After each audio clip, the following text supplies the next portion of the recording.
pero en algún momento alguien le cortó todo. Sí, también, porque originalmente la gente solo guardaba los sellos.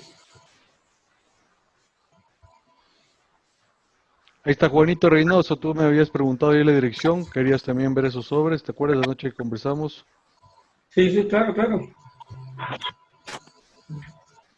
Costa Rica debe haber. Bueno, arranquemos el tema cuando el jefe diga, ¿ya está listo, Henry? 39 participantes. Paul, adelante, la pantalla es toda tuya. Bueno, vamos a arrancar con el tema.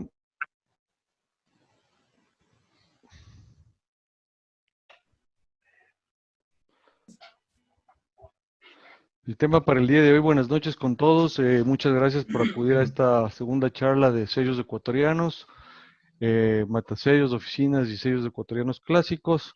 Les agradezco por acompañarnos en la oficina, una vez más con ustedes para tratar de llegar a todos ustedes con nuestras ideas sobre lo bonito y lo entretenido que es coleccionar los sellos ecuatorianos. La primera estampilla de Ecuador, tema del día de hoy, es la estampilla emitida en 1865. El 1 de enero es un medio real azul.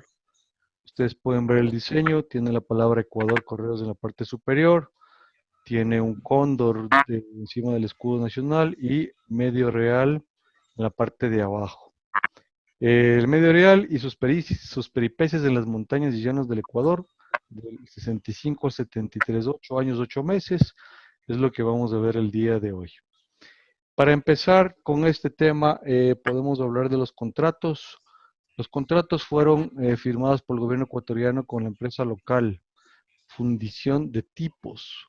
Es una empresa ecuatoriana, el dueño era Manuel Rivadeneira, y estaba su hija, la engravadora Emilia Rivadeneira, que era una dibujante muy precisa y muy buena en esa época, la que diseñó estas estampillas. Fue hecho en tipografía. Emilia Rivadeneira es muy famosa acá en el Ecuador, pues muchas veces hablamos de su biografía y de todos los diseños que han hecho. Hay gente que estudia su biografía, ella nació en el barrio San Marcos y probablemente fue la primera mujer artista del grabado. A los 25 años, ella ya apenas había cumplido estos, hizo el diseño de los sellos ecuatorianos. El periodo fue el presidente Gabriel García Moreno y realizó muchísimos cambios en la época. Y se dice también que Emilia Rivadeneira grabó la efigie del escudo del Ecuador para esta moneda, para la moneda de 5 francos en 1858. Ahí ustedes pueden ver un retrato de ella en una estampilla de no hace mucho, emitida en honor a ella, de $5. Y a la derecha tenemos una prueba en color negro del medio real. Es la única prueba, es el único color que hubo una prueba del medio real azul. Esta estampilla en negro. Se conocen pocos ejemplares, menos de 6 de esta, exactamente la misma copia del original, pero en color negro. Los contratos fueron realizados, el primer contrato fue realizado el 31 de octubre del 64 para la confección de dos planchas, para romper dos planchas. Una que era la de medio real azul, tema de hoy día, y otra que era para el real verde, el real amarillo, tema del día de mañana. El monto total del contrato era de 1.500 pesos y se hablaba de 1.500.000 estampillas. No se dice cuántas de cada color, cuántas de cada valor. Se asume que puede haber sido de 500.000 cada una, pero ahora a la distancia, viendo la rareza de los sellos, definitivamente el real verde es mucho más raro que el azul y también más raro que el amarillo, así que es muy difícil que se hayan hecho 500.000 de cada una. De todas maneras, esto queda por descubrir, no se sabe exactamente cuántas fueron de cada valor las que se hicieron. Hay un segundo contrato en diciembre de 1865 para romper una plancha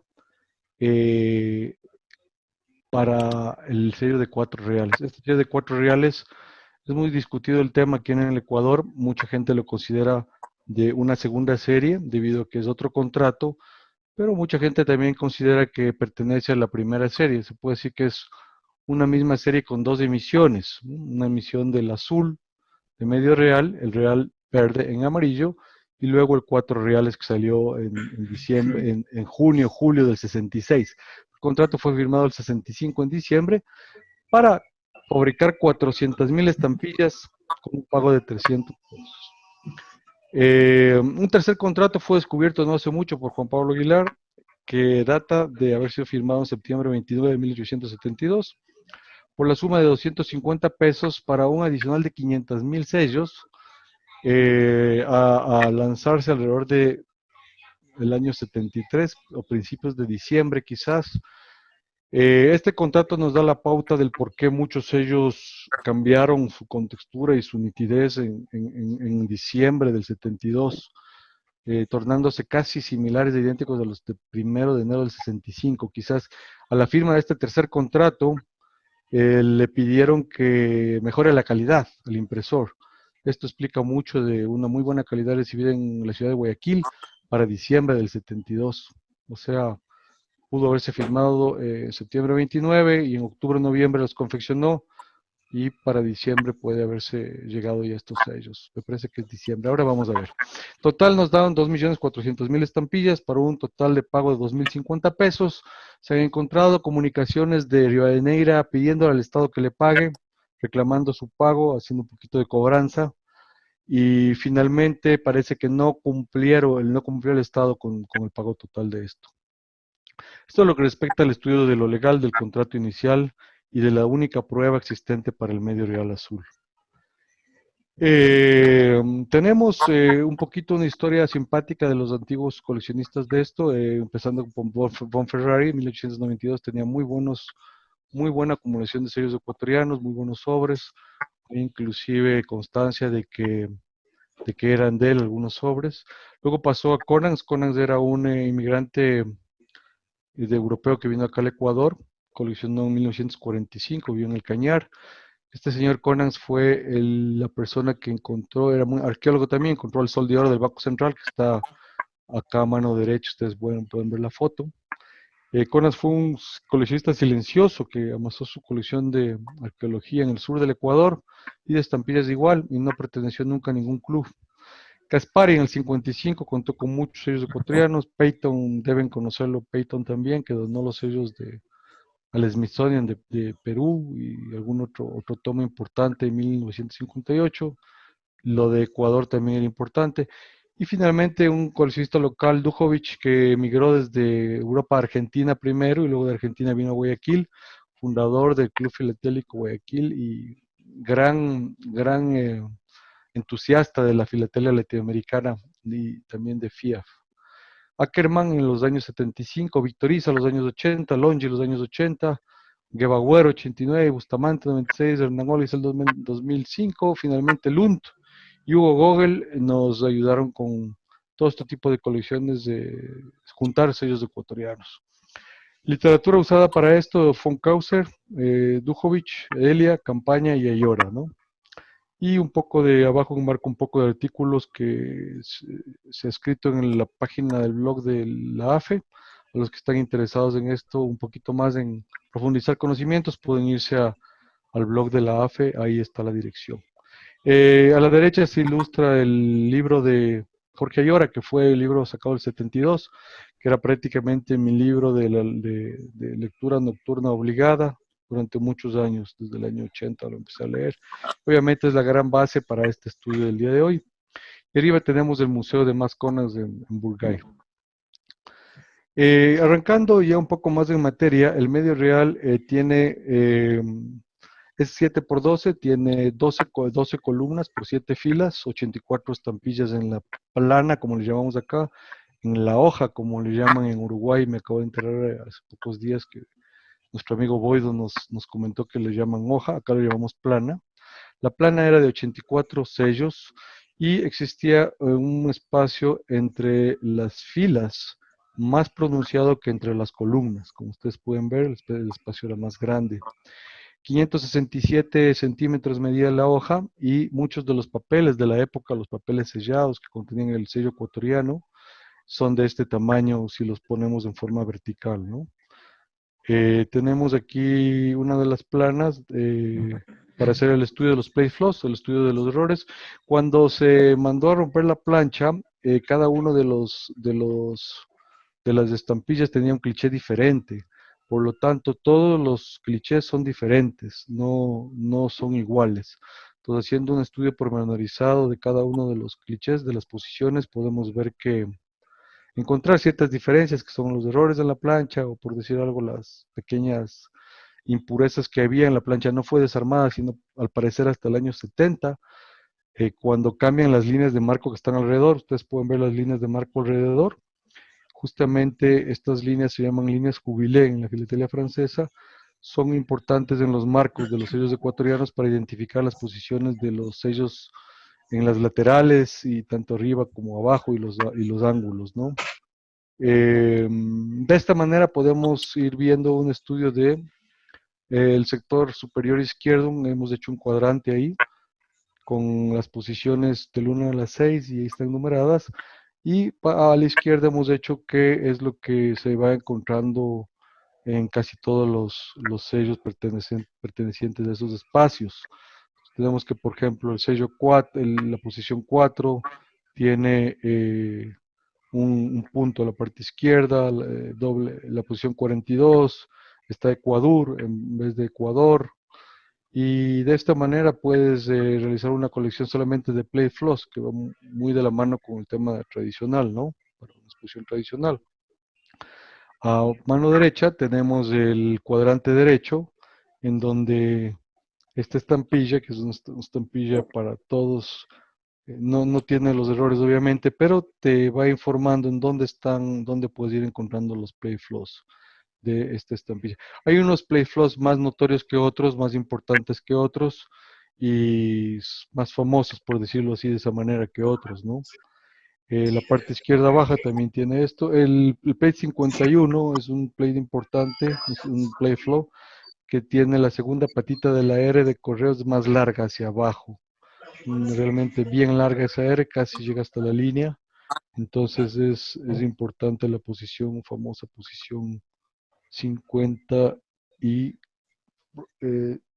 me parece 53, 52, Brother Refresh, second foot, la 51, second foot in air from correos longer, la 51, la posición 51 es más larga.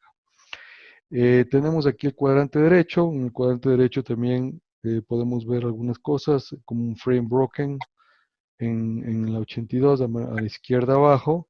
Tenemos el corner broken en el 84. Y de esa manera, cuando tenemos un sello suelto, podemos ir ubicando todos los espacios de ahí en donde están ubicados los sellos. Aquí vamos a ver un poco más de cerca. Las de estas tenemos un sello de Cuenca, donde tiene un play flow que es quizás se rompió la plancha en ese sitio porque hay un espacio en blanco en la parte derecha donde está en la posición 70, un punto blanco a la derecha, ¿no? Entonces tenemos ahí arriba el frame también roto encima de correos, el frame en la parte de OR de correos. Otra interesante es debajo de la U de Ecuador hay un punto azul, un dot under de la U en la posición 8. Y generalmente en los sellos de los primeros tirajes, de las primeras entregas, por decirlo así, se repite y se ve bien esto. En sellos con color pastoso, con demasiada tinta o la plancha demasiada sucia, ya prácticamente no se puede divisar.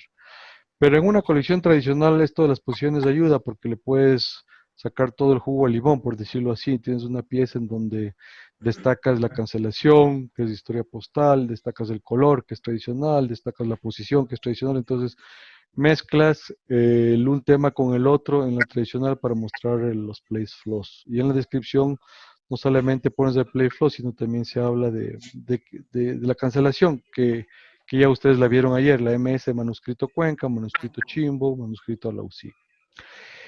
Acá tenemos otro play flow importante, es en la 33, que es la línea superior corta, la línea superior rota en la parte de correos.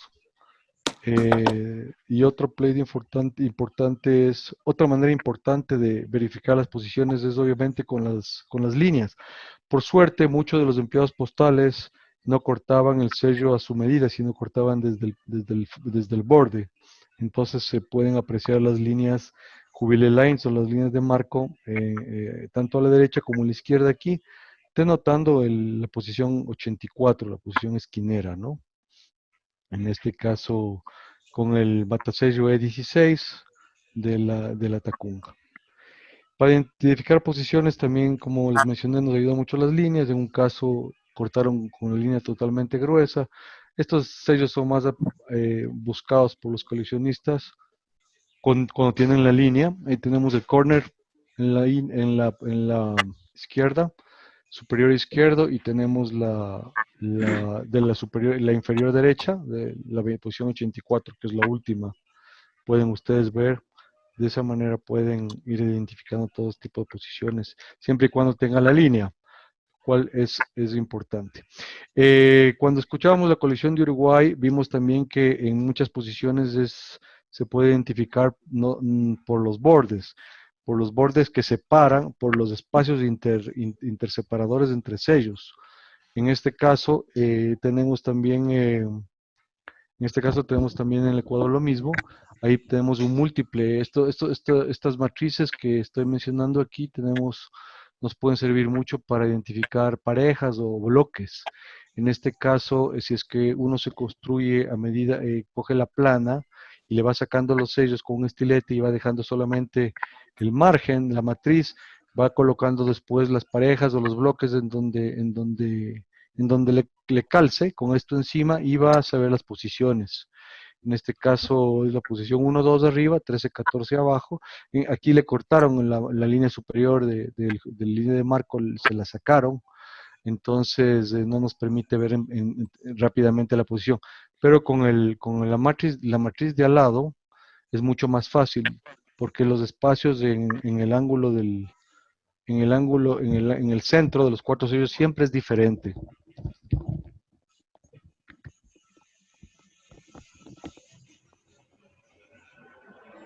Entonces, de esta manera, contando con una matriz así cortada en papel de la plana, podemos ir ajustando y viendo las posiciones de los múltiples. Ayuda bastante. Esta puede ser también identificada de esa manera. Tienes a la derecha la línea, pero no sabes en cuál de los espacios puede ser. Y justamente con una matriz cortada, posicionándola encima, te puedes dar cuenta en dónde está ubicada la posición. En este caso es la posición 3741 arriba y la posición 4953 abajo. Entrando un poquito ya en papeles, el tema de los papeles, el papel blanco es predominante en este sello, un 90-95%. Los porcentajes y números de aquí obviamente no son concretos, son para darles una idea a la gente que no conoce mucho Ecuador. Un 90-95% se puede decir que los papeles son blancos al girarlos por la parte de atrás, un white wolf paper. Tenemos también un late paper que se puede apreciar mejor en parejas o en bloques. Es dos tipos de late paper. El uno que es con un watermark, con una visto a trasluz, son líneas muy, muy delgaditas juntas una al lado de otras. Se conocen en estampillas sueltas de alrededor de 10, pero se conocen dos planas completas con este tipo de papel. Justamente una plana fue rematada hace menos de 2 meses en Ramsey por una de las personas que está viendo esto, que es Diego, y nos comentaba que otra plana que él tenía también resultó ser late watermark paper. En serio suelto es muy difícil. Pero ese es para Batoné, para Batoné, perdón, sí. El late paper es con las líneas en la watermark. El late embossed paper que tenemos a la derecha es un sello que tiene encima del papel, es como un intaglio. Encima del papel, si tú lo tocas, tienes determinadas líneas que vas subiendo. Eso realmente debe haber sido en la composición interna del papel. Hay muy pocos ejemplares con eso. Y el late paper es el que dice Diego. Ese venía de la colección de Dujovic, que tenía justamente las líneas impresas a todo lo largo. ¿Horizontal o vertical? Me corriges, Diego, el batoné. Diego. Se fue. El batoné, no sé si es horizontal o vertical, pero son líneas mucho más unidas unas a las otras. Alrededor. Sería vertical en el caso de la hoja de papel azul. Ya. Tenemos otro tipo de papel que el Square Rubber Paper, que es un papel como si fuese una tela que le pusieron atrás al rato que la impresión. Es una especie de papel cuadriculado, inclusive uno de estos sellos en la parte de atrás le habían puesto quadrillé paper, pero obviamente ahí se hablaba mucho de la existencia del papel cuadriculado en el medio real azul. Hernán Oliver tenía una cuadriculada con las cuadrículas del tamaño de la amarilla, pero no al nivel vertical, como es en la amarilla, que se conoce, que está catalogada, sino a nivel horizontal. Pero yo no la analicé muy bien y a mí me pareció el sello falso. No sé, creo que Miguel también le pudo ver, a pesar que era un sello con líneas de marco, pero no me gustó nunca la impresión. El cuadrillé paper definitivamente pienso que no existe en el azul. Lo único que se puede lograr encontrar son este tipo de papeles que en su matriz, en su fabricación, pudieron haber tenido un poco de similitud al cuadrillé, pero no son filigranas de cuadriculado, simplemente es la composición del papel, escaseaba el papel, es probable que tomaron mano de papeles diferentes que hubieron y imprimieron ahí. Perdón, Paul, antes que Sí. sigas, ¿te conoce el origen del papel? Sabes que no se conoce de esta emisión mucho del tema del papel. El impresor tomaba a mano el papel que encontraba.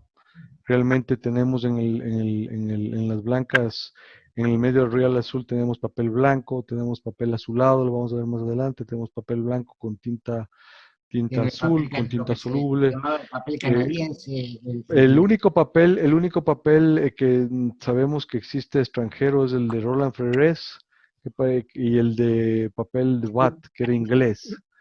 Y el Esos Watman.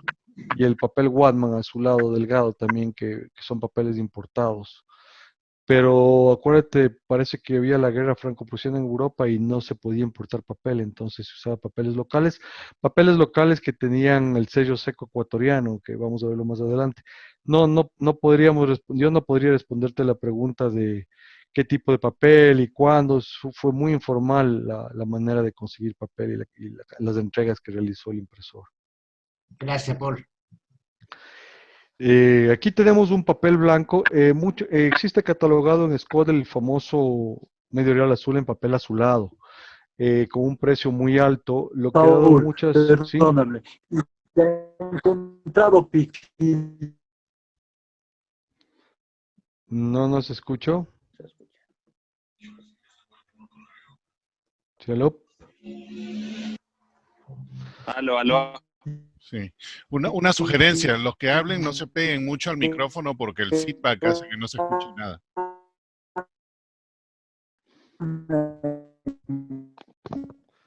Aló, bueno.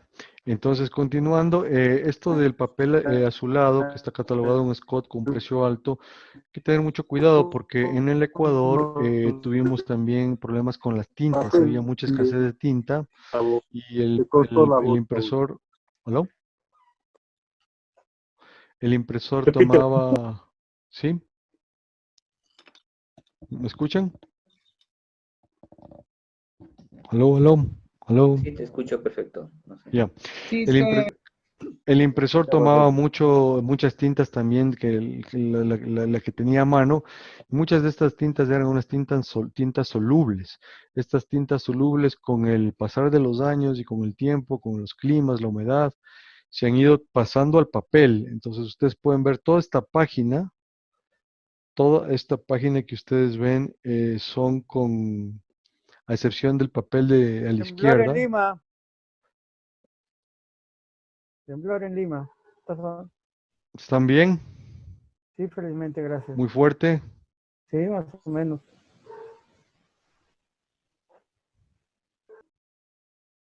Esperamos que Ya pasó, esté todo ya bien pasó. ya. Ya pasó, que ya, todos estén gracias. bien. Bueno, a excepción del papel y del estampillo a la mano izquierda, todos los demás sellos dan una sensación a primera vista de que son papeles azules, porque vemos en los interespacios un azulado. Entonces, el medio real azul en papel azul es una estampilla muy difícil. Todos los sellos que ustedes ven aquí son en tinta soluble. Son tinta que apenas se moja o le coge la humedad, se torna como el sello de la derecha. Se va a tornar prácticamente blanco y va a perder no solamente el azul de los bordes, sino el azul de la impresión. Pues este no es un papel azulado. Este es un papel blanco y la tinta soluble es bastante común. Estos son sellos realmente no raros, por decirlo así. Quizá en múltiples sean un poco difíciles, pero no raros. El papel azulado totalmente tiene que ser comprobado cuando lo veamos la parte de atrás, porque ahí sí es un papel hecho en fibra, realmente papel azulado. La estampilla de la izquierda, que es un Indian Blue Paper, al mirarlo al reverso podemos ver que es azulado. La rareza del uno y del otro es de 1 a 20, 1 a 30, por decirlo así. Aquí tenemos un claro ejemplo de también un papel un poco distinto, no tanto el azulado, pero es una especie de casi negra, la tinta casi negra. Cuando se ve esta estampilla uno piensa que se manchó o algo, pero al girar el papel atrás está totalmente blanco y nítido. Es una de las impresiones con tinta casi negra, ¿no? Entonces, hay que diferenciar mucho en los papeles. Cuando uno empieza a coleccionar esta serie es importante revisar los papeles. El papel azul, que si es el azul es este, no es soluble. Estos papeles azulados cuando se lavan de las cartas siguen siendo del mismo color. Tienes muy fuerte atrás, también tiene los mismos play floss, fue introducido en la misma plancha y no cambian los play floss ni los play floss ni las posiciones. Tenemos aquí lo máximo que le puede ocurrir al papel cuando este es un papel que pasa mucho tiempo en Guayaquil con mucha humedad. Tiene la goma aún vestigios de goma, pero lo máximo que le hace son esa pérdida de color en la parte superior. No pasa nada en la parte de atrás, sigue siendo totalmente azulado.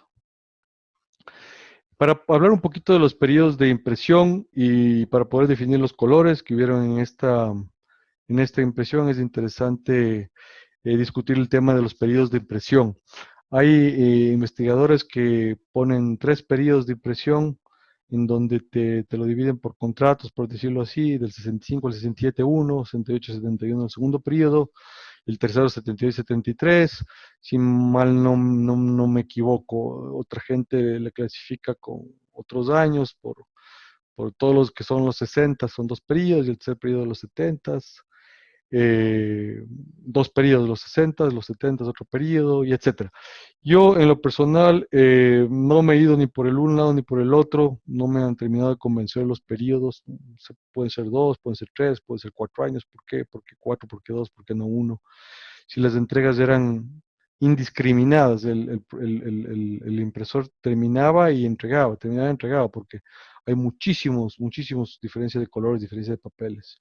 Entonces yo simplemente en mi colección la clasifiqué por años, o sea, entregas realizadas del año 65, entregas del 66, y de esa manera saqué prácticamente 9 periodos de entrega, ¿no? Que son del 65 al 73, los 8 años y 8 meses. No existe una información, todavía no se ha descubierto una información exacta de cuáles fueron las entregas de Rivadeneira al Estado. Es posible que en algún rincón de alguna biblioteca o quizás en los temas de estos de presupuestos, quizás los recibos de pagos al señor se realizaron cada vez que le entregaba, se le pagaba algo, pero eso no se ha descubierto para saber exactamente cuántos sellos de medio real azul entregó en Guayaquil, qué fecha, cuántos entregó en Quito y qué fecha, cuántos en Cuenca, o cuántos entregó al Correo Central para que ellos a su vez lo entreguen, ¿no? No está claro eso. Entonces eso en mi colección no lo detallo yo mucho.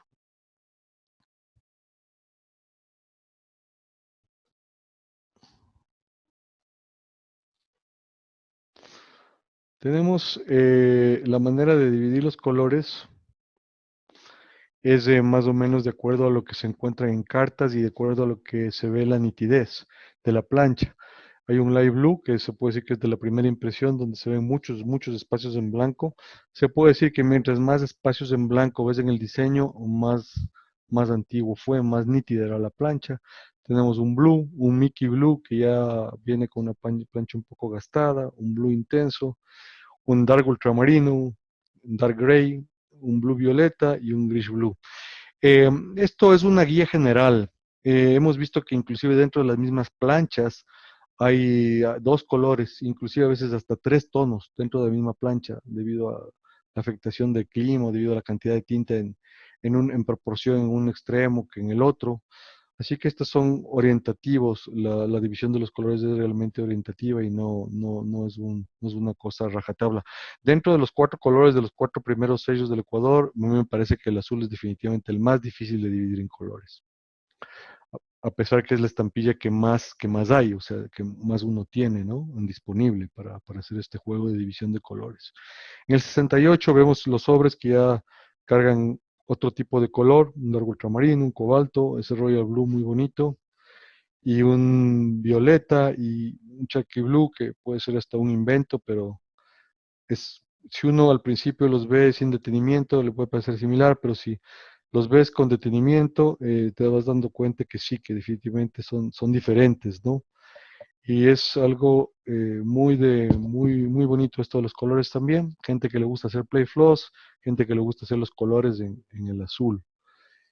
Tenemos también planchas todavía limpias, como por ejemplo la del Sky Blue, a la izquierda, en donde todavía está la plancha, se puede ver el sol del centro, se puede ver la cabeza del cóndor todavía bien, y similar a las primeras impresiones, pero con otro color.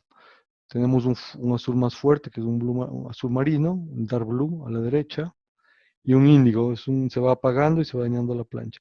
Un violeta y un ultramarino ahí a la derecha.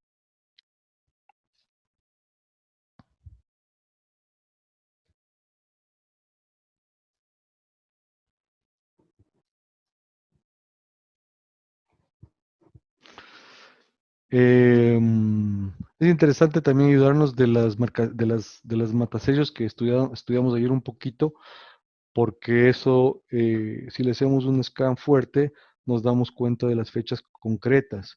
En este caso tenemos a la izquierda un 3 de noviembre y tenemos a la derecha un 24 de noviembre, el mismo mes del mismo año 66, en la misma ciudad de Ibarra, y tenemos dos diferentes tipos de colores. Entonces uno puede decir, bueno, ¿qué fue lo que pasó? Que en el mismo mes usaron dos sellos de diferente color. Entonces se puede llegar a la conclusión de que hubieron remanentes del año 65, remanentes nítidos que todavía no se habían acabado, y al recibir la segunda entrega, quizá la tercera entrega Ibarra, los mezcló y los usó el mismo mes.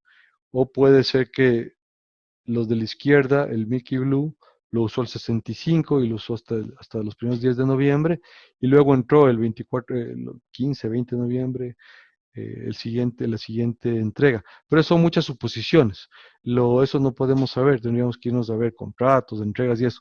Lo que en el campo vemos es que existen en pocas semanas, 3 semanas de diferencia en tiempo, dos diferentes colores, lo que hace bonito, como un impacto visual a exponer de esta manera la misma ciudad con dos diferentes colores.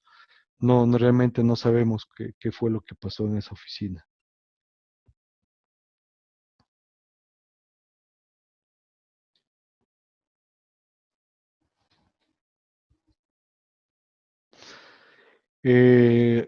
Tenemos aquí tenemos también una diferencia ya de las partes de atrás.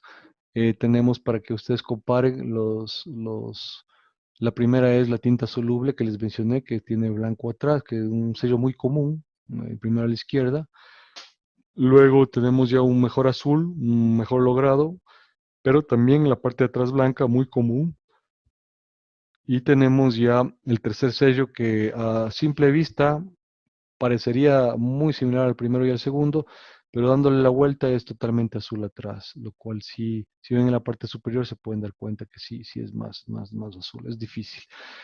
Y el Indian Blue Paper, que le llaman Whatman Paper también, no sé, es el que tiene la parte, es igual que el Blue Paper anterior, pero es un papel mucho más delgado, mucho más finito, como un papel ultra delgado. Tendría que medirlo, estos días vi que habían medido, me parece que el amigo Boido había medido los grosores de los papeles, y yo no he hecho eso. Sería bueno poder hacer eso para comparar aquí el grosor de los papeles en Ecuador. Y finalmente, hay un papel grisáceo que no me termina realmente de convencer. Eh, mm, puede que sea el mismo blanco, que con el tiempo se ha hecho grisáceo, pero lo he puesto aquí a último a la derecha, que es un grisáceo azulado, que le llaman unos expertos últimamente. No me termina de convencer el papel gris aquí como en el amarillo, que me parece que sigue siendo un azulado. Y aquí ustedes pueden ver abajo un bloque de 6 totalmente descolorido por efecto de la tinta y el sitio en donde estuvo conservado. Eh, estos son, estos son las estampillas que yo les mencioné que arrancan más o menos del año 72, que se encuentran en Guayaquil. Las estampillas de Guayaquil del 72 son realmente nítidas. Y ya el 72 se venía hablando de quién va a ser la siguiente impresión. Parece que Rivadeneira se puso nerviosa, o su padre nervioso de perder el contrato, y quizá en esta última entrega levantaron la plancha, hicieron una limpieza y entregaron sellos más nuevos o cambiaron sellos que se ven mucho mejor, perdón, no más nuevos. Aquí tenemos un bloque de 8 de este famoso Royal Blue Color que empieza a verse en las estampillas de Guayaquil, en los sobres de Guayaquil.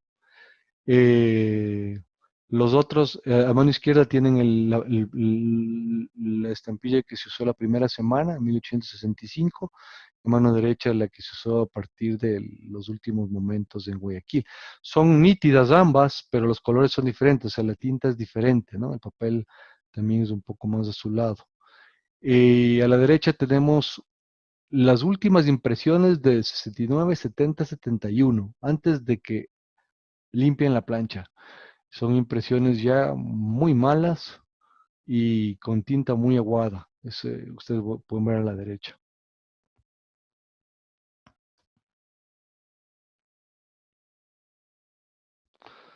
Aquí tenemos otras muestras así de las ciudades. Estas estampillas de Jipijapa ya las vimos ayer. Tenemos 4 de enero del 67 y tenemos 29 de diciembre del 67. O sea, a lo largo de todo el año se usó prácticamente el mismo color. Son las mismas existencias que tuvo Jipijapa, lo demuestra el matasello. Por eso que a veces cuando en exposiciones internacionales hemos conversado con gente, jurados europeos que manejan el área tradicional, no les gusta mucho esto que se pongan mucha estampilla con matasello en lo que es Ecuador al respecto.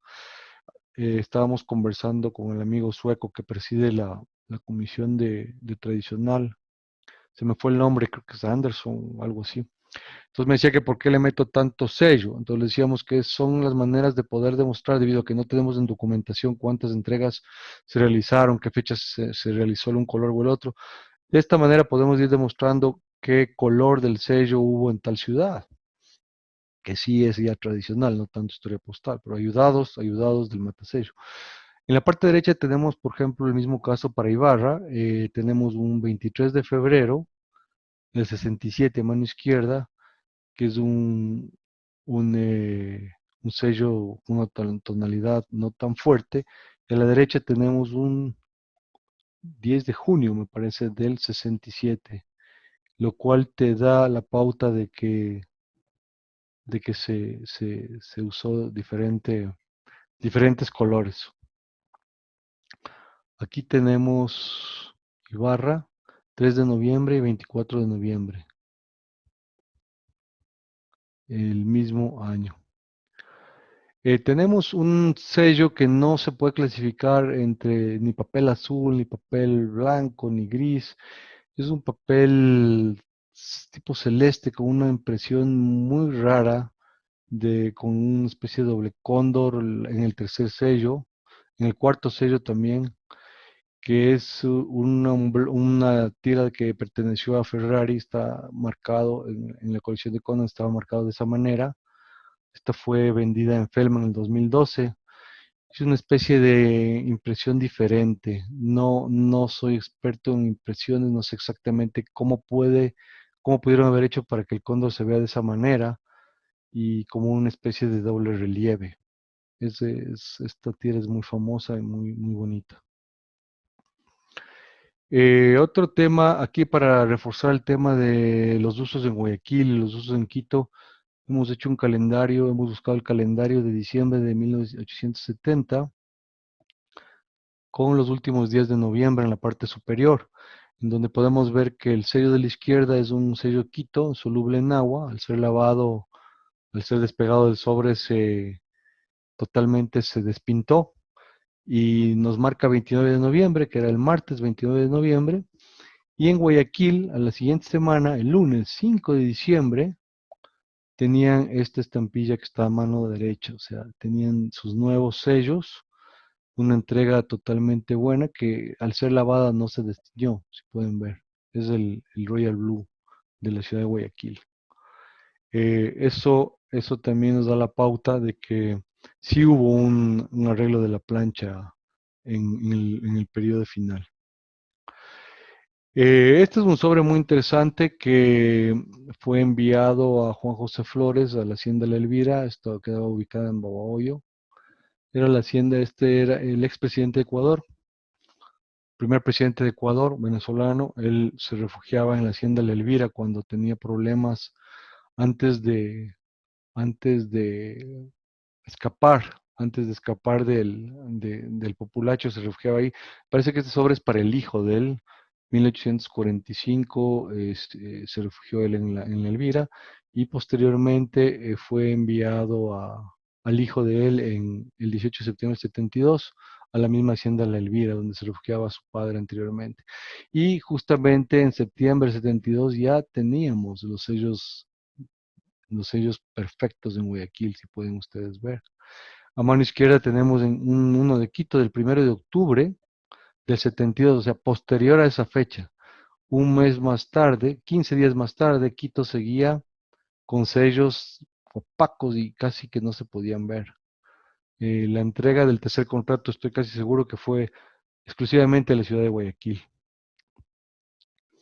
Hay dos variedades catalogadas ya en el especializado de Scott, que antes no existían, que es la variedad de Embossed Arms y la variedad de filigrana Roland Frères. Esto arrancó en el año 2000 cuando Scott hizo su catálogo especializado, en donde incluyó los clásicos de algunos países con precios. Tuve la suerte de conocer a Sergio Xismondo, no sé si algunos de ustedes lo ubican, él vive en Nueva York, entre Nueva York y Canadá. Él lo conocí en Chicago PEX y me pidió que le ayude poniendo algunos sellos especiales de los clásicos y a valorizar un poco los sellos clásicos de Ecuador. Entonces le di un listado en donde incluí estos sellos de Embossed Arms y el sello de Laurent Ferrés, que en el catálogo de ecuatorianos ya los conocíamos a estos sellos. El Embossed Arms es un sello, es una estampilla que nace de un papel local hecho que tiene un sello en uno de los ángulos, el sello del escudo de armas que ustedes pueden ver a la izquierda, República del Ecuador, el escudo de armas. Ese sello en alto relieve viene en la parte izquierda de los papeles del Ecuador. Entonces muchas veces el impresor, debido a que el tamaño coincidía, usó estos papeles para imprimir sellos también, dando lugar a las variedades del famoso COA, que es el Code of Arms. Esto se encuentra en 4 posiciones, de dependencia de cómo metió el papel el impresor. Puede estar si lo metió hacia abajo, hacia la derecha, te va a salir en la parte de atrás del sello, en la posición 1, 2, en la parte de atrás del papel. Si lo puso tal y como es el papel, te vas tal y como es originalmente con el sello hacia 1, te va a salir en la posición 73, 74, quizá algo de la 61, 62, también te va a salir el Code of Arms. O si lo puso al revés, te puede salir en los ángulos de inferiores derechos o inferiores izquierdos. Estos son unos 100 sellos que existen más o menos con COA. Es difícil a veces en algunos de ver, tienes que verlo en luz y a relieve. Y a la izquierda ustedes pueden ver en la parte de abajo cómo la parte que no está del embossed de armas café es lo que está en el sello, ¿no? O sea, continúa hacia el sello eso. Y a la derecha tienes también un sello que no se ve bien. En la siguiente imagen pueden ver varios sellos con COA. Se acostumbra a veces poner el porcentaje, esto yo lo saqué de Eivind Lund, qué tanto sello seco tiene la estampilla, en algunos casos 65, en otros 85, en otros 25, no es trascendental, pero es un poco para describir un poco más la estampilla. Como les mencioné, no hay más de 100 ejemplares de COA azul. El COA está siempre, acuérdense, el COA está siempre de forma horizontal. A diferencia del verde y el amarillo y del cuatro reales que están, perdón, el verde y el amarillo que están en forma vertical. El cuatro reales también está en forma horizontal como el medio real, por la disposición horizontal de las planas. Ahora pueden ver más fácilmente, ahí ven un sello seco perfecto, el sello de la izquierda que es República del Ecuador. Este es del agrandamiento que te puede dar para que veas los COAs. Son estampillas bastante buscadas, bastante raras. Existe otro sello que con un sello seco que es el BAT. Se conocen dos ejemplares de este BAT. El papel solo se encuentra en las primeras emisiones. Los dos estampillas son de la primera emisión, de los primeros tirajes, 65, 66. Aquí hay un error que dice 68 y arriba porque son nítidos los envíos, son nítidas las dos estampillas una que he visto aquí y otra en una copia de un estudio de un inglés, está la estampilla perfecta.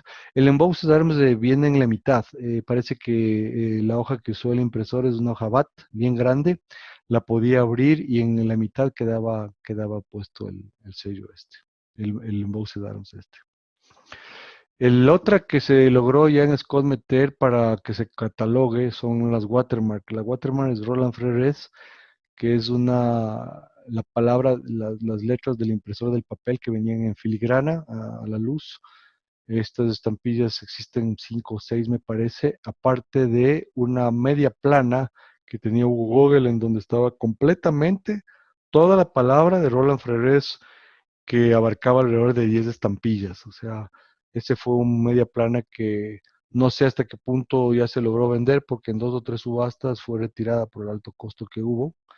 Y aparte de esa media plana, perdón, aparte de esa media plana no es plana, que tiene los 10 sellos de Roland Frères, son 5 estampillas sueltas que se conocen con pedazos de letras, ¿no? En el caso de la izquierda tiene la E y la S finales, como pueden ver ahí en la copia, y en la estampilla de la derecha pueden ver que está la parte de la OL y la R.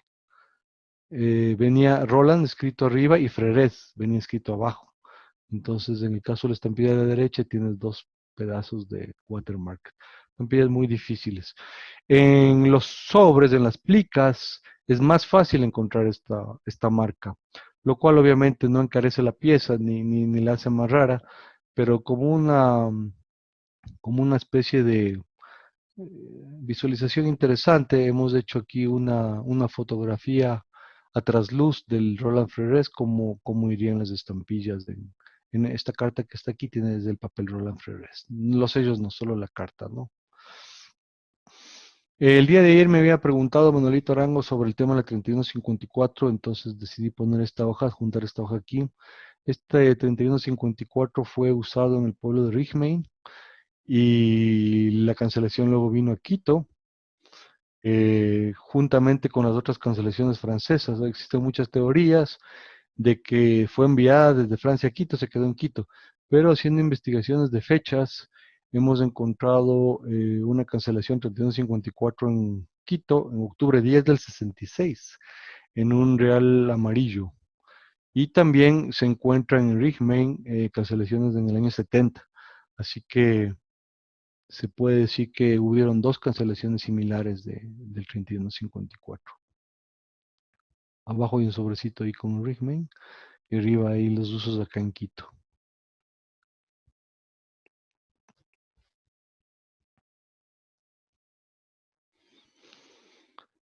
Pasando un poquito ya a los temas de cartas, podemos ver que son muy difíciles las cartas que tienen las estampillas a nivel local para correspondencia interna debido a la alta destrucción que sufrieron a manos de comerciantes locales que vendían estas estampillas en pliegos de 100, entonces tenían una verdadera fábrica de lavado de sellos, como quizá en otros países también.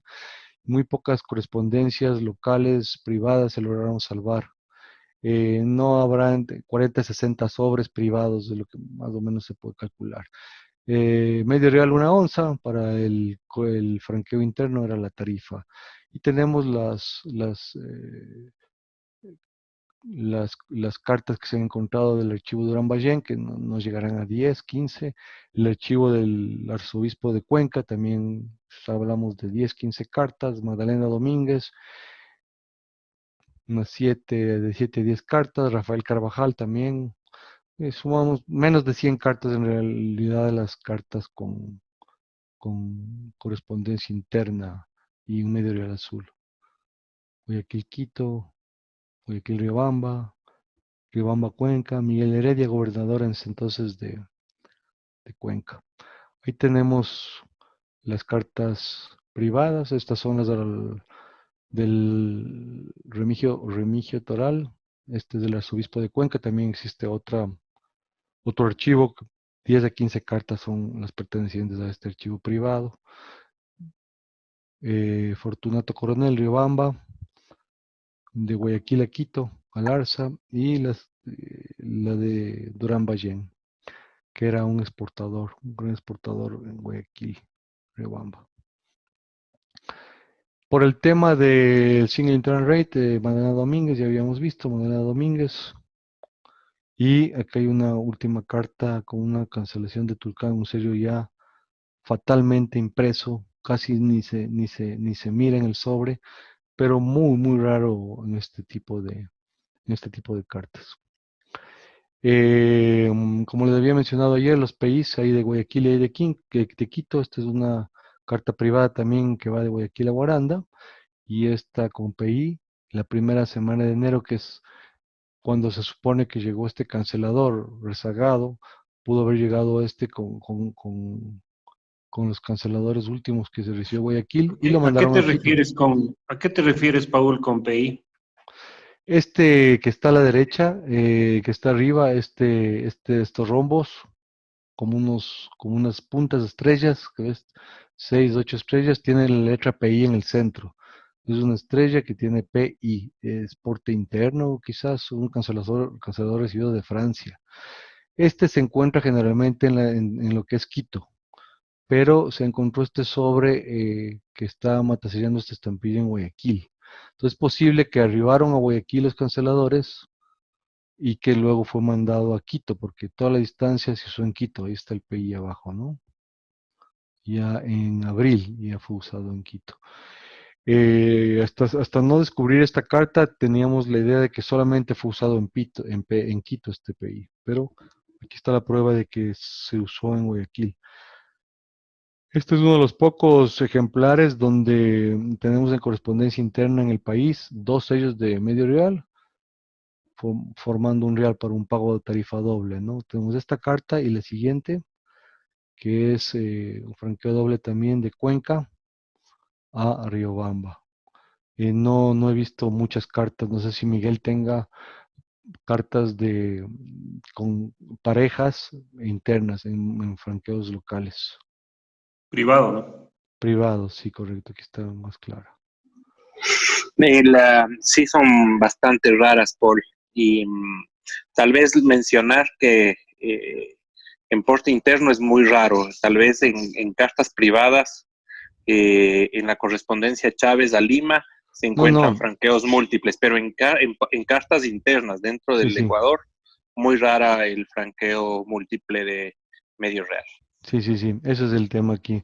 Yo conozco estas dos, no sé si tú conoces alguna otra, Miguel. Tengo una más, sí. Estamos hablando de 3 cartas. Ahora entrando al tema de las plicas judiciales o los legal wrappers, fueron hasta los años 80, Ecuador contaba con las 50, 60 cartas azules que acabamos de ver, y con otro tanto en verdes y en amarillas, y menos de 10 rojas, menos de 5 rojas, por decirlo así. Los años 80, la filatelia ecuatoriana tiene un antes y un después. hubo un descubrimiento inmenso por el señor de Howitt, que es un señor que colecciona papel, documentos antiguos, y él, al no ser filatelista, el descubrimiento que lo hizo lo, lo, lo hizo en conjunto con Lorenzo Sá, o sea, dividió las frontales con Lorenzo Sá, que sí era filatelista, y en base a esto enriqueció muchísimo la historia filatélica ecuatoriana. Esto alrededor de los años 1980, un descubrimiento en Guaranda, y me parece que alrededor de los años 2000 en Loja. No se sabe la cantidad exacta, el señor Lorenzo quizás sepa y quizá tenga registrado eso, pero todavía no escribe el libro, él no ha fallecido todavía, esperamos que algún momento sepamos exactamente la cantidad de descubrimiento. En azules, calculando a rajatabla, podría decirse que hay alrededor de 500 piezas en lo que es la correspondencia interna de los juzgados ecuatorianos. Aquí podemos ver una Riobamba a Ambato, Riobamba Santa Rosa en el Cantón Ambato, una plica sencilla que es lo que más hay, con un medio real azul para el envío de 1 onza. 1 onza máximo, media onza o 1 onza. Entre las franqueos más grandes es una pieza fantástica esta de Hugo Gogel. Esta no es mía, esta fue rematada últimamente en Romsey también. Tiene 2, 4, 6 por 4, 24 estampillas canceladas en azogues. Es el único cancelador, me parece que es la única vez que hemos podido apreciar sellos azules cancelados en azogues con el C8 en español. Es una pieza fantástica de Hugo Gogel. Este es el récord de plica con 35 sellos 35 sellos estuvo puesta a la venta, me parece que hace un par de meses, 2 o 3 meses, era de Lorenzo Sá, luego fue de, no sé si Hernán Olgiser y terminó en Cravero, me parece, algo así, en Invesfila, y finalmente ahora se remató esta pieza, me parece que pudo haberla comprado Kit, no sé. Es la pieza récord de la filatelia ecuatoriana en tanto a plicas con medio real azul. 35 motaseriadas a la UCI a pluma. Para 35 gramos, ustedes pueden ver aquí a la derecha, 35 onzas, 17, 2, 4, 6, 8, 10, 12, 35. No, esa no la tuvo Hernán, esa era de Google. Estaba en la colección de Google. Acá tenemos un tema interesante también en esto de las plicas que se mencionó la semana pasada también, que son los sobres de ida y vuelta. En los juzgados se iba para una ciudad y se ponía la respuesta en el mismo juicio y volvía. Entonces tenemos alrededor de 20, me parece. No creo que más de 20 double way covers en el azul. No sé, creo que 20, si me corrigen, 20 en toda la primera emisión o 20 solo en el azul y de vuelta, Diego Miguel. Tal vez existan unas entre 25 a 30, pero con todas las combinaciones posibles. Sí, en toda la primera emisión. Nosotros a estas two-way covers que tú les llamas, nosotros les hemos llamado cartas viradas, ¿no? Eso creo que es un nombre más fácil de entender, ¿no? O sea, el mismo papel era usado, el anverso, para la respuesta de la carta. ¿Y cómo le pondrías en inglés? Porque las descripciones a veces hay que ponerlas en inglés a lo que tú mencionas. No, es bonito ese two-way covers, Claro. ¿sí? Pero, o sea, tal vez en español el viradas, ya las hemos bautizado mucho como el nombre de cartas viradas. Perfecto. El problema de estas es cómo mostrarlas, cómo exhibirlas, ¿no? Porque generalmente tienen el sello en la parte de atrás, justamente donde está el otro sello. Entonces, en este caso no, en este caso está a la izquierda, pero a veces está en el mismo sitio. Entonces hay que sacarle una copia, escanearla y ponerle la copia. La parte de arriba es la copia escaneada, un 75% de la parte de atrás. Y abajo están las fechas, ¿no? ¿No En puede el azul. poner abierta, Una pregunta. ¿Sí? ¿No la puedes poner abierta la carta? Lo que pasa es que es justamente en donde está abierta ya, está abierta, es un wrapper, es una envoltura. Entonces, cuando tú le das la vuelta, está al otro lado la dirección y al otro lado está la estampilla. O sea, es como un espejo cuando le das la vuelta. No ganas nada abriéndola. O sea, es porque está ocupando la mitad de la hoja, no ocupa doble hoja.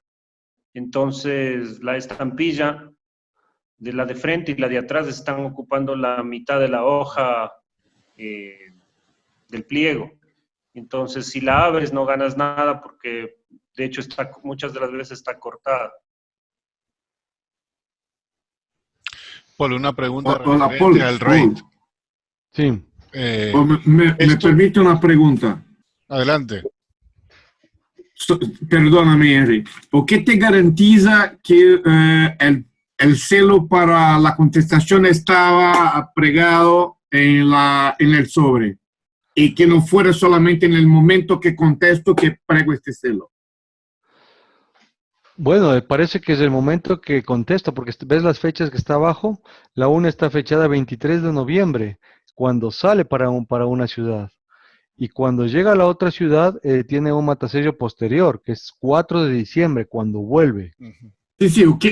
¿Qué significa? ¿Qué me garantiza que estaba pegada y que no fuera la persona que fuera a contestar que pegó la estampilla? No entiendo mucho la pregunta.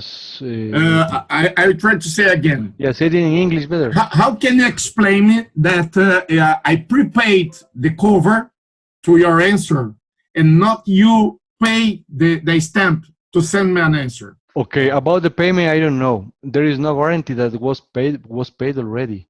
Maybe it was paid after, at the day of the delivery. So the first people send the cover from Guaranda, from Riobamba, and pay for that, and maybe the other lawyer in the final destination in Guaranda send back to the Riobamba the cover and pay 1 week before. Okay, it's not a prepaid cover. It's It's only not a prepaid cover. Yeah, it's only a two-way cover. It's a reuse of the wrapper. They are reusing. Yes. Okay. Yes. No, there are two cases. There are Options. most of the cases we don't know if the way that it was used or it was prepaid. But there are some cases that it is stated, written in the letter in the cover, that it includes the money in order to Sending cover back. the stamps to send back. Yeah. But isn't it logical that if the paper was prepaid from the origin, it would be the same stamp, the same shade, the same paper in the front or and in the back, it would be the same? I don't know because in some cases they put at their left side in the corner with 2 or 3 pesos for the return of the cover, but you check it out the cover on the back, there is no stamp there, so it's maybe they send the money in order to send other cover, but not at the same time in the same paper. So it's not it's not a relation. As say Reinaldo that the cover was prepaid. No, it wasn't prepaid. Okay. Hola, voy a intervenir un segundo para aclarar algo. Este tipo de doble uso del papel es sencillamente por falta de papel. Es muy normal en lo que vienen a ser los pliegos y las plicas judiciales. Es que no siempre el papel era un bien fácil de conseguir.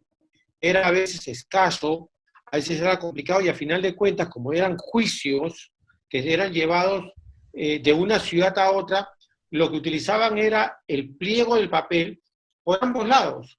A final de cuentas, no es que sean prepagados, nunca fueron prepagados. O sea, sí puede haber casos que hubieron prepagados. Sí, pero Paul, no es lo normal.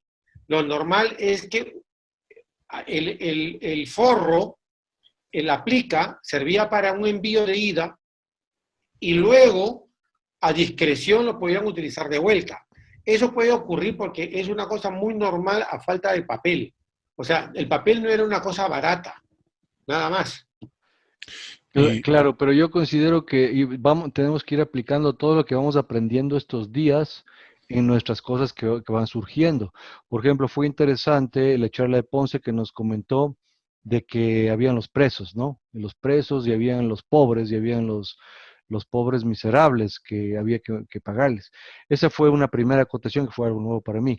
Por otro lado, Juan Pablo Aguilar en su charla también nos mencionó que depende, que había veces en que los abogados ya mandaban el pago, depende de qué tipo de juicio era, si era criminal o si era algún tipo de cosa. Sí, él mencionó que había determinados casos en donde sí se podía mandar prepagado, o sea, no es que no se prepagaba.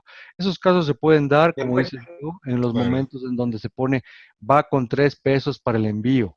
Ahí ya el que estaba haciendo el juicio prepagaba y enviaba 3 pesos para el envío de vuelta. Pero no quiere decir que el envío de vuelta tenía que ser a the back of the cover. Podía ser en otros diferente. Estos two-way covers o sobres volteados son únicamente por falta de papel. No creo que tenga nada que ver el pago aquí. Paul, una pregunta referente a la tarifa. Estos sobres son bastante grandes, así a primera impresión, como para hacer porte simple interno. ¿Había una tarifa especial para juzgados, digamos? Y es la misma tarifa, medio real por 1 onza.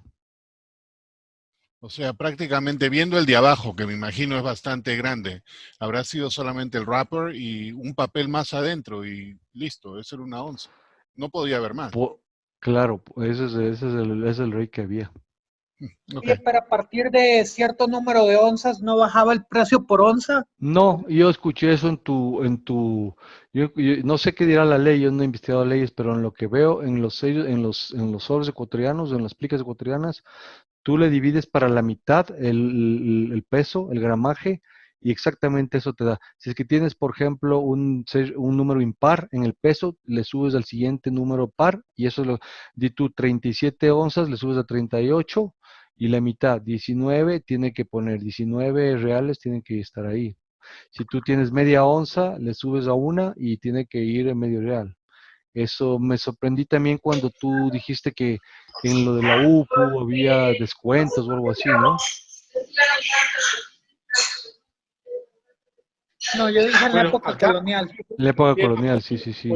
Pues, yo creo que acá el tema es, lo que pregunta Henry, es que lógicamente son pliegos muy grandes para un porte tan pequeño, ¿no? Entonces, de hecho, esto tiene que haber sido un papel que ha llevado solamente un documento adentro para que pese el porte, el primer porte, el porte más bajo, ¿no? Y tanto de ida como de vuelta. Yo quiero pensar de que eso, si eso es así, lo más probable es que el remitente no haya querido utilizar más o gastar más papel en un simple wrapper, ¿no? En un primer documento. Entonces un poquito como que se justificaría el peso. Ahora, de estos pliegos judiciales existen piezas, o sea, lo que nosotros llamamos los famosos tutti frutti, que tenían todos los colores a la vez. Claro. Entonces, depende de todo el porte, ¿no? Lo que tú dices que estaban prepagados, ok, yo entiendo que pueden existir prepagados, pero deberían de anotarlo. Si no, no se pueden considerar como prepagados. Bueno, ya que entramos en el tema, les voy a comentar por qué quiero yo volver a la ciudad de Córdoba. La ciudad de Córdoba fue la ciudad cuando yo logré conseguir una foja completa de este tipo de documentos. Se pensaba que no había ninguna. Ahorita yo conseguí una de estas en Córdoba. Ahorita voy a dejar de compartir y se las voy a mostrar para aclarar un poquito este tema.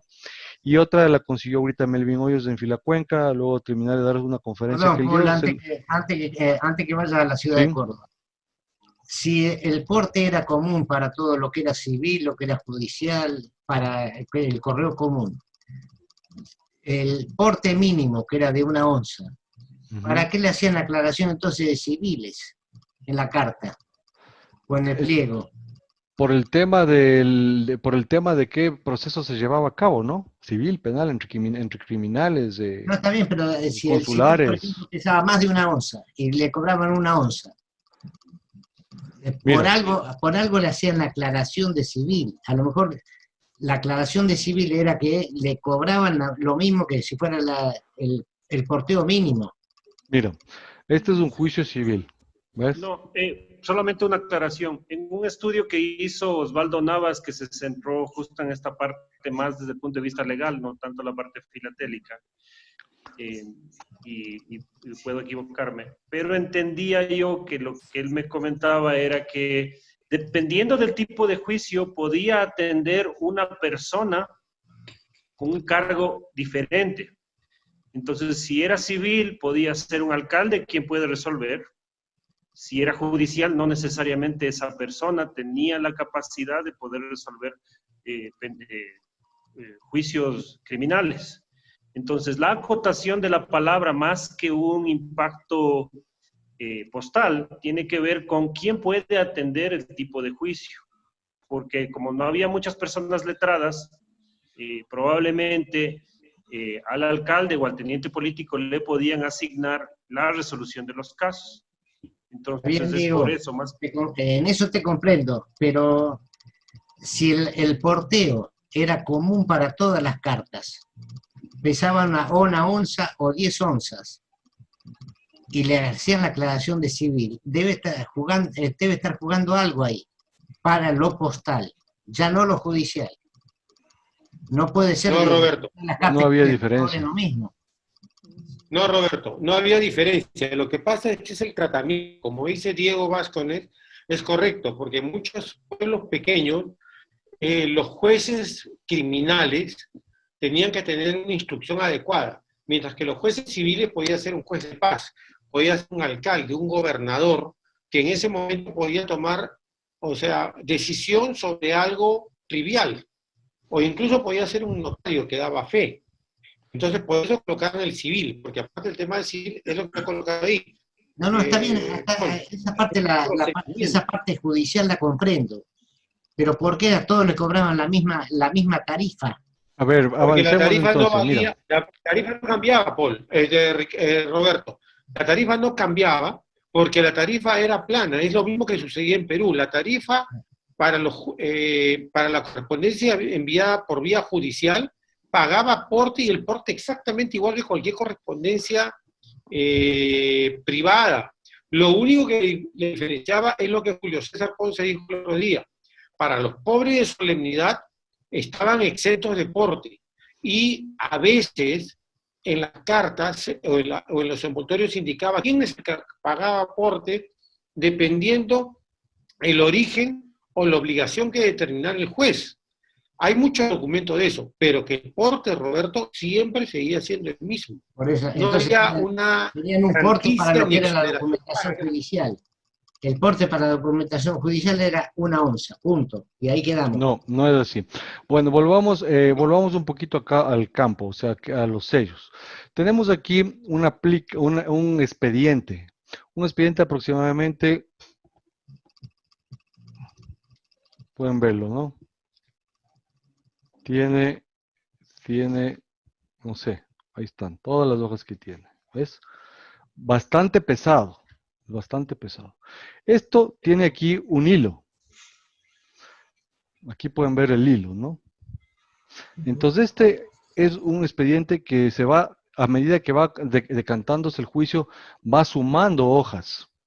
Y tiene aquí esta hoja que está amarrada, que tiene un peso muy claro de 3/4 de onza. Ahí está. Este documento no pesa 3/4 de onza. Lo que pesa 3/4 de onza es esta hoja, es únicamente esta hoja, que vino a sumarse al juicio completo. Esta fue matasellada en Alausí y tiene ahí 3/4 de onza, le subieron a 1 onza, pagaba medio real.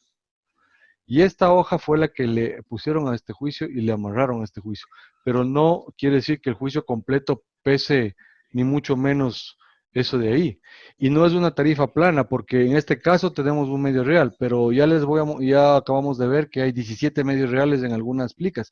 Y los juicios que tienen las 4 reales, que van a la Corte Suprema de Justicia, es cuando ya ha habido un montón de apelaciones, son unos juicios inmensos, y obviamente esos no los tenemos, pero tenemos el frontal con los 4 reales que pesan inclusive libras, y generalmente son mandados a Corte Superior de Justicia, o sea, ya son juicios de años que se van engordando, ¿no? Pero no era una tarifa plana para los temas legales. Mira, aquí está, esta es una muy completa toda y marca solamente medio real. Ahí está, ¿ve? Esta es una de las únicas completas que se ha podido conservar. Todo el descubrimiento original de esa me parece que fue así, ¿no? En este tipo de cosas, en donde el señor Howitt se quedó con esta parte y el señor Sa se quedó con esta.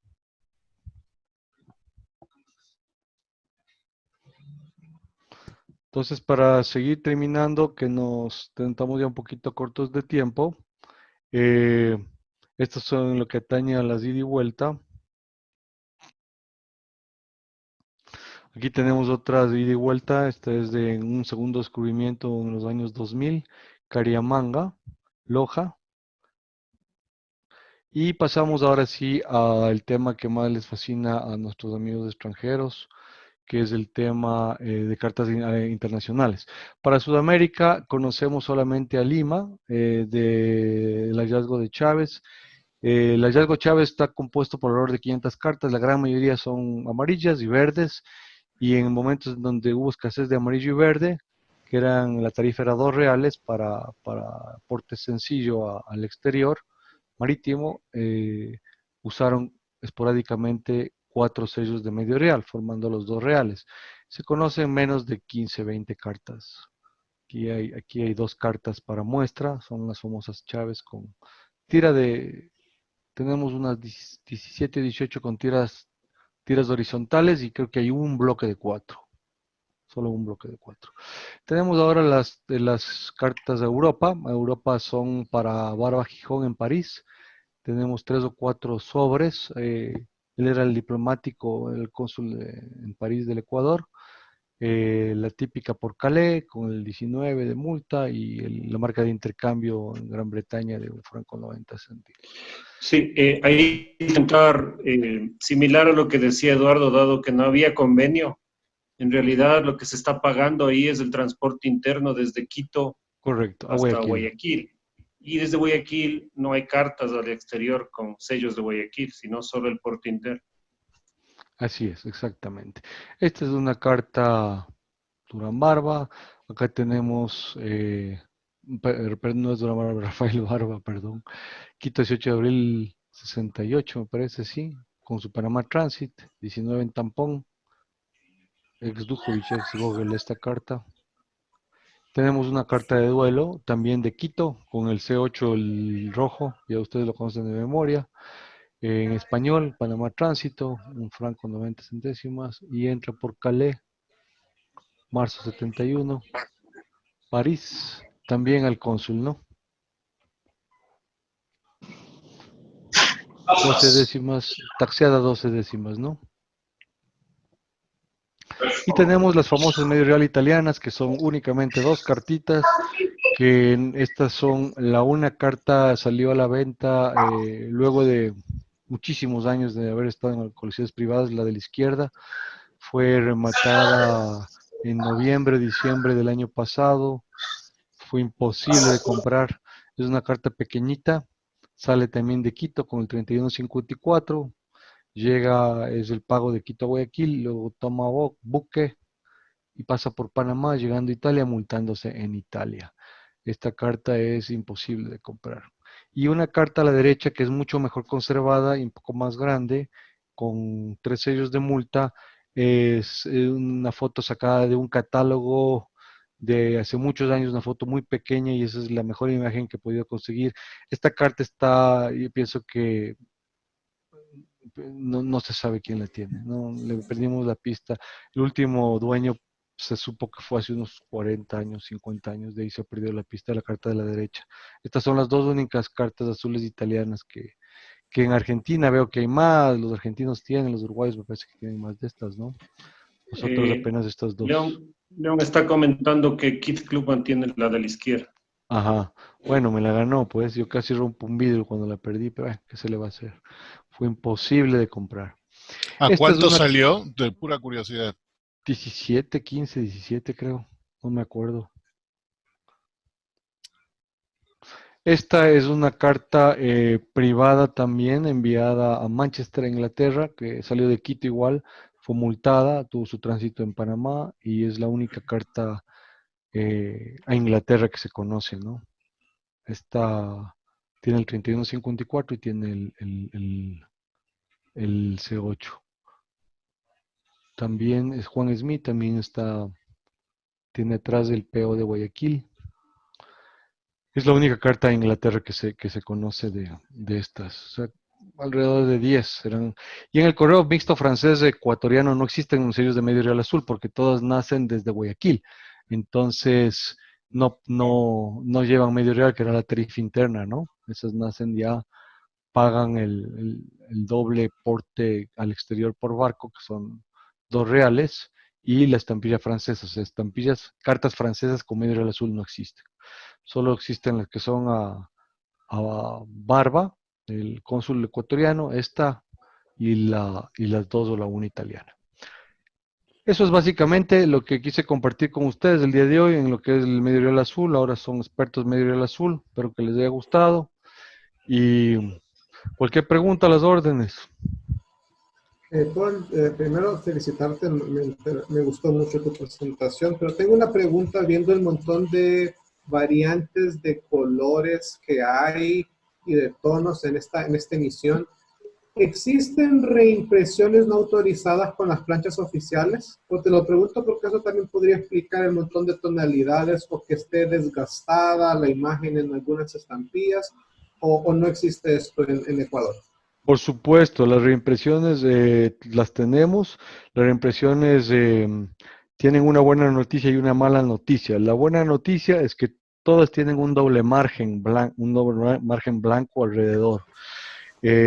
Parece que fueron, la mala noticia, esa es la buena. La mala es que fueron hechas por nuestra heroína Rivadeneira al intentar conseguir el segundo contrato que terminó en manos de los franceses. Ella desesperadamente, al parecer, según las historias que cuentan, reimprimió para ofrecerse a los filatelistas, ¿no? Es una historia que se dice, no está comprobado eso, pero existen muchas reimpresiones, pero son totalmente diferentes a las que vimos. Son doble margen, son otra tinta, se ve que son hechas posteriormente, y al parecer también las planchas fueron ya rayadas. Me parece que vimos algunas estampillas recientemente en esta semana pasada con unas líneas alrededor. Acá también la plancha está ya un poco rayada y te puedes dar cuenta por eso de que son reimpresiones. Hay reimpresiones de Rivadeneira y posteriormente esas planchas las compró un español de apellido Naidal que las reimprimió en España y son exactamente parecidas a las de Rivadeneira en cuanto a calidad. La tinta es mucho más espesa, más fea, y ambas reimpresiones, por suerte, son muy diferenciables de este primer sello, ¿no? El sello es muy noble y muy fácil de identificar que es original. Muchas gracias. Paul, ¿puedo hacer una pregunta? Claro. ¿Me escuchás? Porque se escucha alguien hablando acá. Sí, ahí está claro. Paul, cuando comentaste sobre las compañías, si mal no si entendí bien, las compañías italianas iban hasta Panamá y esa es la carta de medio real que mostraste, pero existen de 2 reales con compañías italianas llevándola a Italia. Sí, no me consta que son compañías italianas las que llevaron estas cartas. Son simplemente cartas multadas en Italia, que tienen sellos italianos, de liras. ¿Cómo llegaron? El correo Pudieron haber francés. llegado por vapor francés también. El Sí, correo francés la llevaba y por tierra de Italia. Correcto. O sea que siempre todo lo que sale de Ecuador era o compañías británicas o o las francesas. Son las 2 al exterior. Sí, correcto. Tengo alguna preguntita. Sé que estamos cortos de tiempo. Creo que, no sé si lo dijiste porque se me cortaba a veces. Cuando dijiste que el diseño era de esta mujer y empezaste a mostrar los sellos, veo que debe ser el marco de afuera. ¿Era diseño de ella? ¿Era una copia de las griegas? ¿O era igual que los sellos griegos, los Hermes? ¿Han estudiado eso? Sí, claro. No, sí, por supuesto que fue una copia, ¿no? Pero el diseño final lo hizo ella en cuanto a los países, en cuanto al nombre, al nombre del país, en cuanto al al dinero, a la palabra medio real y a todo eso. Obviamente que fue hecho una copia, ¿no? Pero ella fue la que copió, en otras palabras. Por O sea, llamarlo así. el marco es una referencia de las estampillas francesas, de las griegas, perdón, de las francesas, que es con el Hermes. De las griegas, sí. ¿Y hasta qué año, hasta qué año se usó esta estampilla? No sé, capaz que Ya lo te dijiste digo, y no escuché. dame ¿Hasta un qué año segundito. se conocen? Aquí está justamente lo que tú me dices, ve, el origen nace de de Grecia 62, es justamente la copia, cambiando arriba el nombre del país y cambiando arriba el nombre del país y cambiando la moneda, ¿no? Medio real, y los puntitos son los mismos, cambia la cabeza por nuestro escudo, pero las grecas son exactamente muy similares y ahí baja la X también de los ángulos, de los corners de esta X también es similar, tú puedes ver, ¿no? Paul, ¿se conocen cartas de Grecia a Ecuador?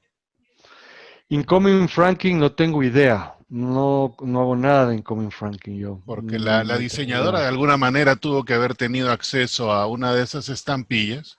Es posible, claro. A menos que ella haya viajado, supongamos que no.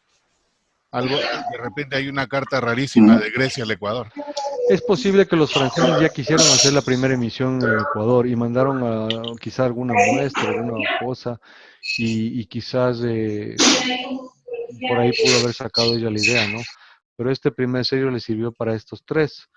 Lo que es las fechas, yendo al tema de las fechas, la primera, esto terminó en agosto 31 de 1873 de circular el medio real azul. Desde el 1 de agosto de 1865, 8 años, 8 meses, y no se encuentran en combinación mixta con la segunda emisión, no se encuentran sellos de la primera emisión.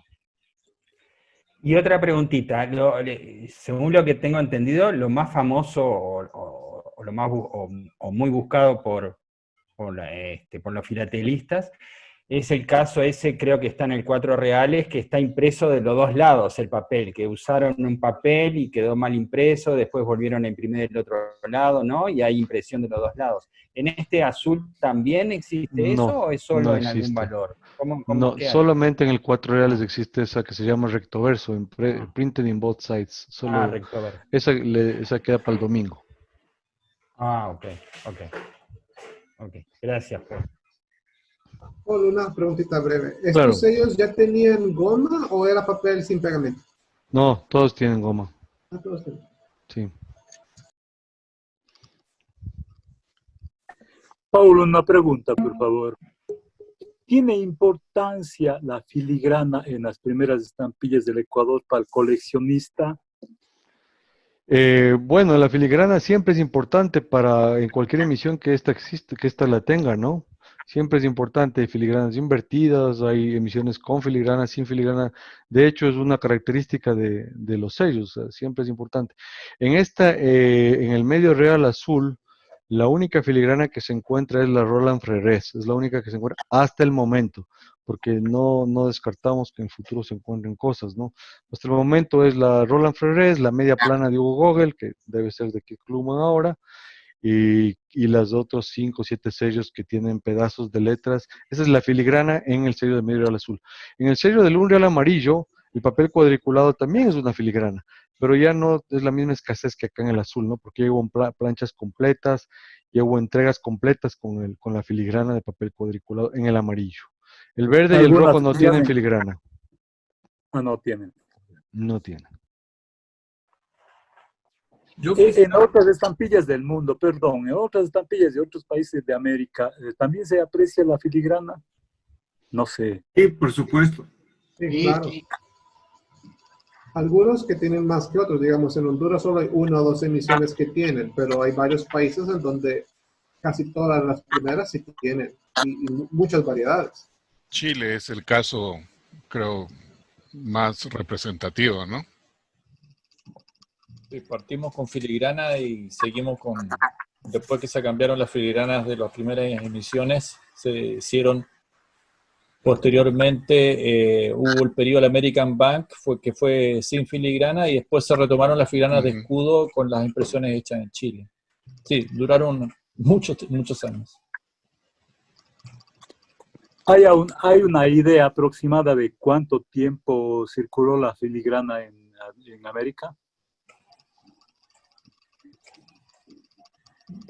Bueno, si tú sumas en el caso de Chile son una buena cantidad de años, de 1853 hasta 1865, que son las primeras emisiones, y después posteriormente, la década del 20, se usaron filigranas hasta la década del 50, si tenemos 50 años más o menos, si tú lo sumas, mínimo. Incluso a la década del 60 también, así que estamos hablando de, sí, 50 años mínimo.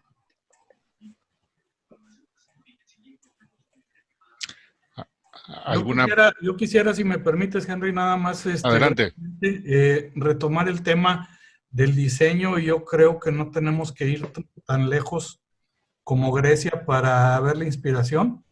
Yo creo que claro. los franceses estaban más cerca y este es un timbre más contemporáneo y más cercano que pudo haber sido. Sí. Claro. Hay muchas ideas que el gobierno de Gabriel García Moreno, que fue el actual presidente en esa época, realmente trató de implementar muchos cambios en el Ecuador. Y en esa época el Ecuador estaba en una guerra con el Perú, siempre tuvo conflictos con el Perú. Y inclusive se conoce que Gabriel García Moreno apreciaba mucho el tema del gobierno francés y todo el tema de la revolución que estaba llevando allá Napoleón. Inclusive hay un proyecto de que Gabriel García Moreno pidió a Francia que el Ecuador sea nombrado un protectorado francés. Entonces, yo también comparto mucho lo que acabas de decir. Yo creo que no, o sea, el diseño indiscutible también es del sello francés, pero yo creo que más hubo una influencia del sello francés a un presidente que realmente fomentó este tema del cambio, de pasar de los canceladores o de las marcas postales al uso del sello, y más que seguro que debe haber tomado la idea y haber entregado justamente sellos franceses para que sean la copia de lo que se realizó acá. Otro lugar que se inspiró también fue Córdoba en Argentina, ¿no? Creo que los sellos también son como de Ceres y todo eso, pero un poco más burdo el diseño. No Córdoba, Corrientes. Corrientes, gracias por la aclaración. Yo le doy la razón. Paulo, una pregunta, por favor. Discúlpame. Sí, una claro. pregunta. En la conferencia de ayer tú hablaste de los matasellos, pero no pude hacer la pregunta yo. ¿Quién decidía la forma o el diseño del matasellos? ¿En el país o en Francia? ¿Dónde se decidía el diseño? ¿Con qué concepto se hacía un diseño de un matasellos? No tengo idea, mi hermano, eso es un tema ya histórico, documentario, tendríamos que encontrar en algún documento. Mira, Paul, se me permite el Claro. mismo tipo de matacelos que se tiene en este periodo de Ecuador, se tiene en Brasil. Son Claro. matacelos que tienen como 21 milímetros de ancho. La diferencia que se tiene, se compara con los matacelos de Francia, es que por arriba tenía el nombre de la ciudad, por abajo tenía el número de la agencia de correo. En Brasil, como las agencias no tenían un número, por abajo se tiene solamente estrellas. Y ahora estoy viendo en los matacelos de Ecuador que se tiene el nombre de Francia o otro que sea, pero estos fueron hechos en Francia. Es un padrón francés. Es justamente lo que Miguel dice, que García Moreno estaba muy influenciado por la cultura francesa y entonces fue decidiendo él mismo la línea francesa y los franceses manejaban ese tipo de matasellos y en base a eso se importó los matasellos de Francia y se usó aquí en el Ecuador, ¿no? Tanto así que tanto así que la segunda emisión del Ecuador, cuando ya fracasan las últimas impresiones de la primera serie del Ecuador, ya deciden contratarla en Francia. El contrato de la segunda emisión del Ecuador, ya para 1873, ya se hace en el extranjero, ya no es de fabricación local. Una última nota ahí. Curiosamente también en el Perú, desde 1861 hay unos matasellos redondos circulares iguales en tamaño y en forma. Claro, la parte inferior cambia, no MT o nada. Pero es curioso, igual 21 milímetros. Y es el tiempo que coincide con que el gobierno peruano mandó al administrador postal a Francia para comprar la máquina Lecoq que imprimió las primeras estampillas estas, ¿no? Todo es curioso, todo está conectado. ¿En qué año estás hablando, Henry? 61, ¿no? Sí, el 6-1, es cuando empieza 6-1. pues, el tipo 25, todo eso. En fin. Bueno, ha sido una fantástica charla de una serie de 3, así que creo que mañana va a continuar la cosa. Gracias, Paul, nuevamente por las órdenes. Por la fantástica serie.